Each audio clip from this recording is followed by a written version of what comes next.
ભરૂચના ભારતી પેટ્રોલ પંપની સામે ચાની દુકાન ચલાવતા વ્યક્તિ ત્યાંથી ગતરોજ રાત્રિના ફોર વ્હીલર કાર લઈને આવેલા તસ્કરો ગેસનો બોટલ લઈ અંધારામાં પલાયન થઈ ગયો હતો, જેની સમગ્ર ઘટના ત્યાં રહેલા સીસીટીવી કેમેરામાં કેદ થઈ છે. આ મામલે ચાની લારીના સંચાલકે બી ડિવિઝન પોલીસે ફરિયાદ આપતા પોલીસે તપાસ શરૂ કરી છે.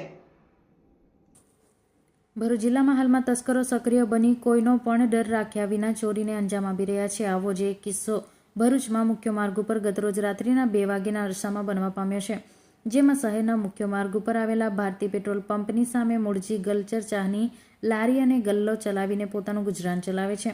ગતરોજ જેઓ સાંજના પોતાની ચાનો ગલ્લો બંધ કરી ઘરે ગયા હતા, ત્યારબાદ રાત્રિના 2 વાગ્યાના સમયગાળા એક ફોર વ્હીલર કાર લઈ આવેલા અજાણ્યા ઈસમે તેમની ચાના દુકાનની બહાર કારને ઊભી રાખી અંદર જઈને એક ગેસના બોટલની ઉઠાંતરી કરી કારમાં મૂકીને કાર લઈ પલાયન થઈ ગયો હતો.